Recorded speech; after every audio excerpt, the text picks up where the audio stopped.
नमस्कार साथियों, आप देख रहे हैं बिहार समाचार। आज की पहली खबर, बिहार में 75 साल बुजुर्गों के लिए घर बैठे रजिस्ट्री की सुविधा मिलेगी। बिहार में अब 75 वर्ष या उससे अधिक उम्र के बुजुर्गों को रजिस्ट्री के लिए निबंधन कार्यालय के धक्के नहीं खाने होंगे। उनके लिए सरकार ने होम रजिस्ट्री की विशेष सुविधा शुरू की है। इसके तहत एक मोबाइल रजिस्ट्रेशन यूनिट सीधे बुजुर्गों के घर पहुंचेगी और वहीं पर निबंधन की पूरी प्रक्रिया संपन्न की जाएगी। खास बात ये है कि रजिस्ट्री पूरी होते ही दस्तावेज व्हाट्सएप, ईमेल और एसएमएस पर पीडीएफ के रूप में उपलब्ध करा दिए जाएंगे।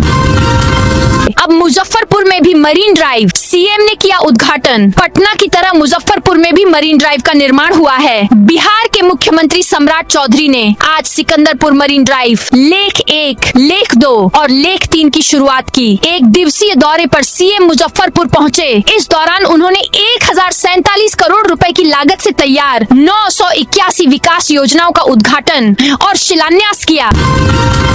खाते में 740 करोड़ रुपए देख महिला के उड़े होश। नवादा शहर के नियम टोला इलाके में विधवा पेंशन लेने पहुंची रेखा देवी के खाते में अचानक 740 करोड़ रुपए से अधिक की राशि दिखने से हड़कंप मच गया। रेखा देवी 1100 रुपए की पेंशन निकालने के लिए बैंक पहुंची थी। खाते का बैलेंस पूछने पर बैंक कर्मी ने बताया कि खाते में 740 करोड़ 68 लाख 72,895 रुपए शेष हैं। परिजनों के अनुसार यह जानकारी मिलते ही रेखा देवी घबरा गईं और उनकी तबीयत बिगड़ने लगी। बताया गया कि वह हृदय रोगी हैं और स्थिति बिगड़ने पर उन्हें संभालना पड़ा।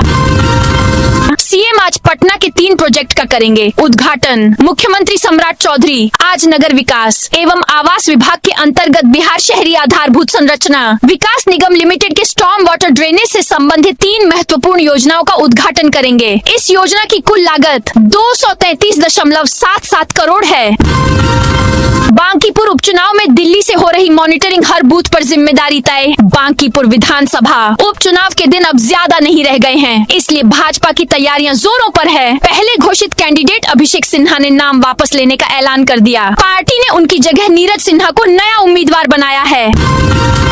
बिहार में मरीजों को रेफर करने के लिए अब देना होगा ठोस कारण। लगभग 1 माह बाद 15 अगस्त से प्रभावी होने वाली रेफरल व्यवस्था में किसी मरीज को बड़े अस्पताल में अकारण रेफर नहीं किया जाएगा। रेफरल व्यवस्था के लिए स्वास्थ्य विभाग द्वारा जारी दिशा निर्देश का अनिवार्य रूप से पालन करना होगा। किसी भी मरीज को रेफर करने से पूर्व चिकित्सक को यह सुनिश्चित करना होगा कि संबंधित संस्थान में उसके लिए आवश्यक चिकित्सा सुविधा नहीं है। प्रत्येक रेफरल का स्पष्ट कारण बताना होगा। बिहार में बाढ़ प्रभावित क्षेत्रों के स्कूलों के लिए नई गाइडलाइन। शिक्षा विभाग ने बाढ़ से प्रभावित होने वाले विद्यालयों की पहचान कर बाढ़ आने से पूर्व सभी तैयारियां पूर्ण कर लेने का आदेश दिया है। इसको लेकर शिक्षा विभाग ने सभी जिला शिक्षा अधिकारियों के पास पत्र भेजा है। शिक्षा विभाग ने कहा है कि जो विद्यालय बाढ़ से प्रभावित रहते हैं उन विद्यालयों के अभिलेख, शिक्षण सामग्री और उपकरण सुरक्षित स्थान पर रखे जाएं। दीघा से पटना सिटी तक 31 नाले एसटीपी से जुड़ेंगे। 7 जगहों पर बनेंगे इंटरमीडिएट पंपिंग स्टेशन। पटना में जल जमाव और गंगा नदी को प्रदूषण से मुक्ति दिलाने के लिए एक बड़े प्रोजेक्ट को लाने की तैयारी की जा रही है। दीघा से लेकर पटना सिटी तक के 31 प्रमुख नालों को एसटीपी से जोड़ा जाएगा। नालों के गंदे पानी को सीधे गंगा नदी में गिरने से रोकने के लिए शहर में 500 MLD क्षमता का नया सीवेज ट्रीटमेंट प्लांट बनाया जाएगा। मोकामा घाट में गंगा में फंसा 350 टन कोयले से लदा जहाज। मोकामा घाट में गंगा की तेज धारा में 350 टन कोयला ले जा रहा एक मालवाहक जहाज फंस गया, जिसे ओंटा घाट पर सुरक्षित खड़ा किया गया है। बाढ़ एनटीपीसी ने कहा कि उनके पास पर्याप्त कोयला भंडार है। भरत तिवारी एनकाउंटर जंतर मंतर पर आज से अनिश्चितकालीन धरना। भरत तिवारी एनकाउंटर मामले को लेकर आज से दिल्ली के जंतर मंतर पर परशुराम दल की ओर से अनिश्चितकालीन धरना का आयोजन किया जाएगा। भरत तिवारी को न्याय दिलाने के लिए उसके छोटे भाई चंदन तिवारी परशुराम सेना के कार्यकर्ताओं के साथ बैठेंगे। फारबिसगंज में यूं रणधीर लाल के ठिकानों ठिकानों पर छापा। मुजफ्फरपुर जिले के साहेबगंज नगर परिषद में कथित वित्तीय अनियमितता के मामले में फरार चल रहे फारबिसगंज नगर परिषद के कार्यपालक पदाधिकारी ईओ रणधीर लाल की गिरफ्तारी के लिए शनिवार 11 जुलाई को फारबिसगंज में पुलिस ने छापेमारी की। पति भाई के साथ जाली नोट छाप रही थी। महिला सीवान पुलिस ने जाली नोट के रैकेट का पर्दाफाश किया है। सदर 2 एसडीपीओ गौरी कुमारी के नेतृत्व में गठित टीम ने मैरवा थाना क्षेत्र के पंडितपुरा गांव में छापेमारी कर घर के अंदर चल रही एक नकली नोट की फैक्ट्री का भंडाफोड़ किया। पुलिस ने गैंग चला रही महिला को गिरफ्तार किया है। घर की तलाशी के दौरान 5.45 लाख रुपए के जाली नोट, एक प्रिंटर मशीन, नोट छापने में इस्तेमाल होने वाला खास कागज और 88,000 रुपए के असली नोट बरामद किए गए हैं।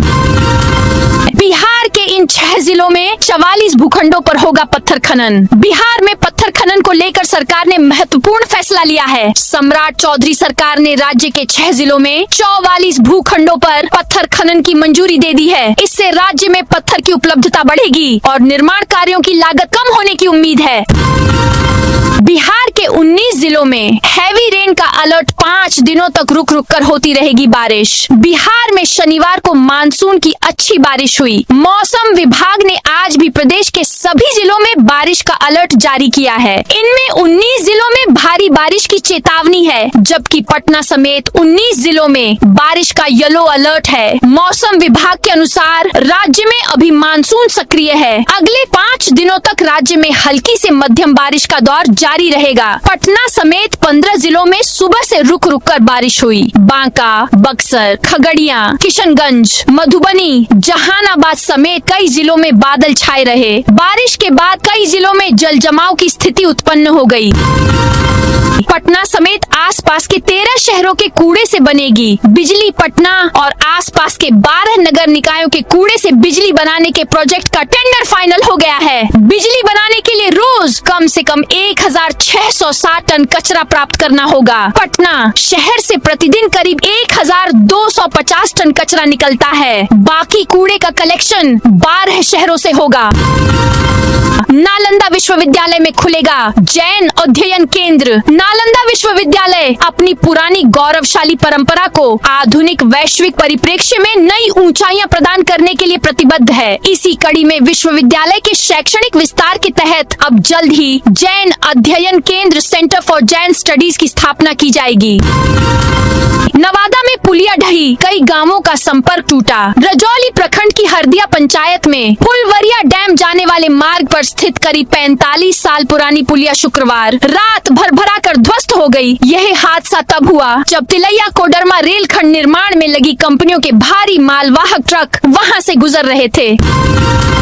भागलपुर में 8 लोगों को लगा 11,000 वोल्ट का करंट। भागलपुर के हबीबपुर थाना क्षेत्र स्थित कोल्ड स्टोरेज के सामने कब्रिस्तान में रविवार को जनाजे के दौरान एक हादसा हो गया। कब्रिस्तान के ऊपर से गुजर रही 11,000 वोल्ट की हाई टेंशन बिजली लाइन की चपेट में जनाजा रखने के लिए इस्तेमाल की जा रही एल्यूमिनियम की खाट आ गई। हादसे में 8 लोग करंट की चपेट में आकर घायल हो गए।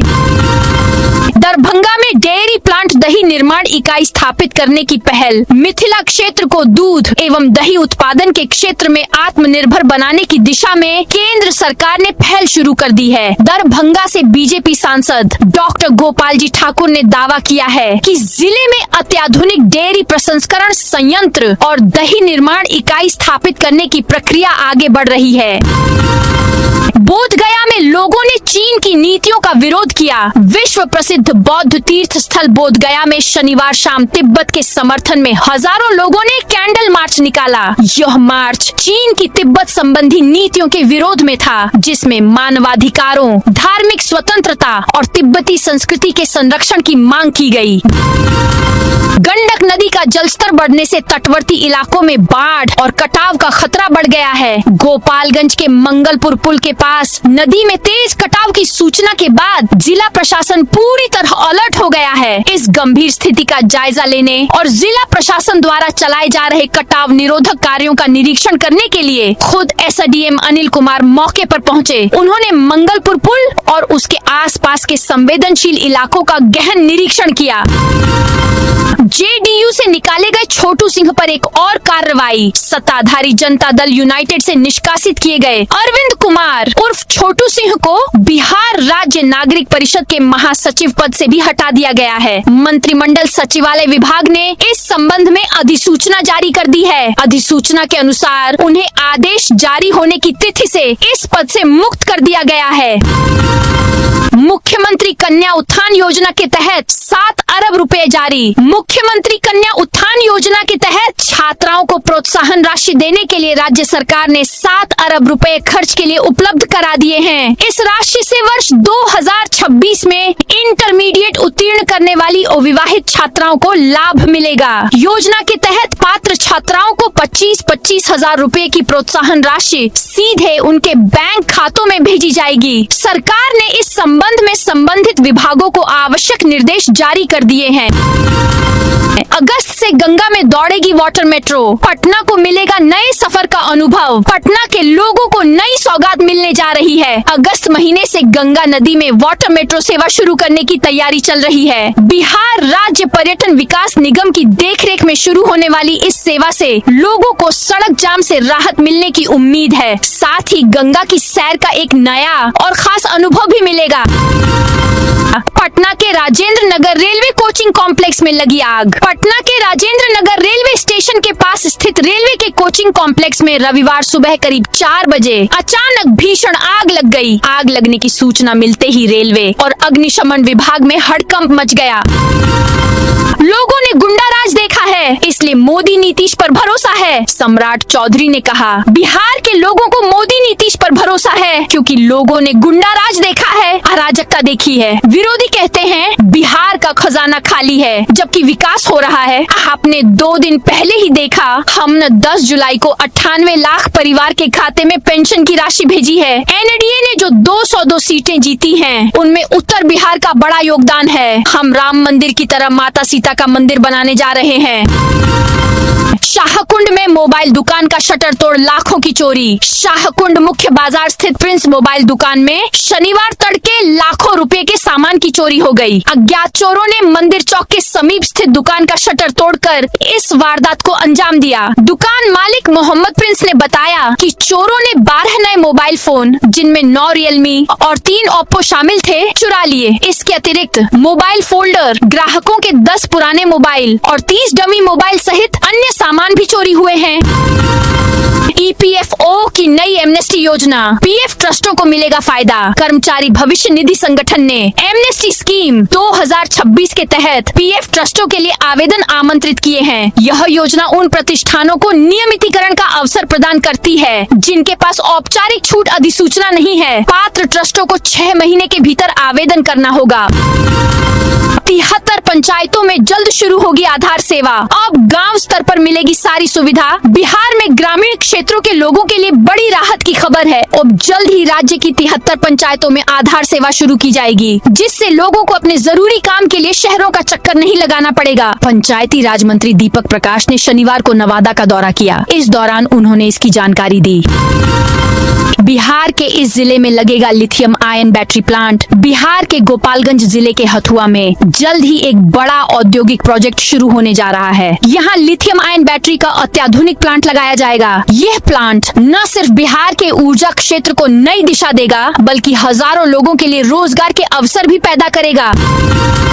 पटना में ट्रैफिक पुलिस का बड़ा एक्शन, पीएमसीएच और कृष्णा घाट के पास चेकिंग। पटना यातायात पुलिस ने पीएमसीएच और कृष्णा घाट के आसपास यातायात नियमों का उल्लंघन करने वालों के खिलाफ कड़ी कार्रवाई की है। अभियान में 10 ई रिक्शा जब्त किए गए और 18 वाहनों से 22,000 रुपए का जुर्माना वसूला गया।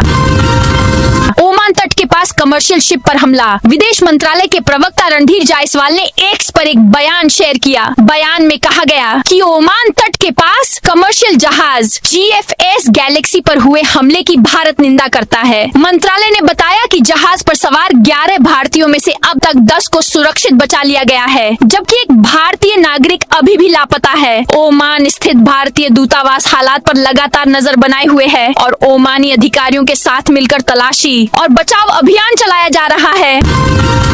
केदारनाथ यात्रा पर बारिश की मार। सोनप्रयाग के पास भूस्खलन से हाईवे बंद। उत्तराखंड के रुद्रप्रयाग में लगातार हो रही बारिश के कारण हुए भूस्खलन ने केदारनाथ यात्रा में परेशानी खड़ी कर दी है। मुनकटिया में, जो सोनप्रयाग में स्थित है, केदारनाथ हाईवे पर भूस्खलन के बाद भारी मात्रा में पहाड़ का मलबा सड़क पर फैल गया। हालांकि मलबा हटाने का कार्य शुरू कर दिया गया है। बिहार के जिला अस्पतालों में 7 दिन में शुरू होगा आईसीयू। बिहार में स्वास्थ्य व्यवस्था को बेहतर बनाने के लिए सरकार ने महत्वपूर्ण कदम उठाया है। स्वास्थ्य मंत्री निशांत कुमार के निर्देश के बाद स्वास्थ्य विभाग ने जिला अस्पतालों को लेकर नई व्यवस्था लागू करने का फैसला किया है। इसके तहत राज्य के सभी जिला अस्पतालों में अगले 7 दिनों के अंदर आईसीयू और 24 घंटे इमरजेंसी सेवा शुरू करने का निर्देश दिया गया है। सरकार का लक्ष्य है कि लोगों को इलाज के लिए दूसरे बड़े शहरों या अस्पतालों का रुख न करना पड़े। राजेंद्र नगर टर्मिनल के कोचिंग कॉम्प्लेक्स में आग। पटना के राजेंद्र नगर रेलवे यार्ड स्थित रेलवे कोचिंग कॉम्प्लेक्स में रविवार सुबह अचानक भीषण आग लग गई। कुछ ही देर में आग तेजी से फैल गई, जिससे पूरे परिसर में अफरा तफरी का माहौल बन गया। आग से उठता धुएं का घना गुबार दूर दूर तक दिखाई देने लगा। इधर घटना का सूचना मिलते ही रेलवे प्रशासन, बिहार पुलिस और फायर ब्रिगेड की टीम मौके पर पहुंच गई। फायर ब्रिगेड ने करीब 15 छोटी बड़ी दमकल गाड़ियों को मौके पर भेजा। दमकल कर्मियों ने कई घंटों तक लगातार राहत एवं बचाव अभियान चलाते हुए आग पर काबू पाने का प्रयास किया। बिहार में अब तक 5035 म्यूल खातों की पहचान। बिहार पुलिस की साइबर अपराध एवं सुरक्षा इकाई ने साइबर अपराध के खिलाफ चलाए जा रहे विशेष अभियान साइबर प्रहार 3.0 के तहत बड़ी कार्रवाई की है। अभियान के पहले चरण में 63 करोड़ रुपए की साइबर ठगी से जुड़े 5035 संदिग्ध म्यूल खातों का पता लगाया गया। इनमें से 704 खातों का सत्यापन किया गया, जिसके बाद 21 मामलों में एफआईआर दर्ज कर 54 आरोपियों को गिरफ्तार किया गया है। पहाड़ी राज्यों में बारिश के चलते नदियों का जलस्तर बढ़ गया है। जम्मू कश्मीर के पहलगाम में बादल फटने के बाद बाढ़ आई, कई खेत बर्बाद हो गए, सड़क बह गई। उत्तराखंड के विकास नगर में भारी बारिश के कारण लखवाड़ हाइड्रो इलेक्ट्रिक प्रोजेक्ट में लैंडस्लाइड हो गई, कई वाहन और मशीनें मलबे में दब गईं। उधर देश के लगभग 70% हिस्से से मानसून के बादल गायब हो गए हैं। राजस्थान, दिल्ली एनसीआर, पश्चिमी मध्य प्रदेश, गुजरात, महाराष्ट्र में अगले 5 दिन तक बारिश की संभावना भी कम है।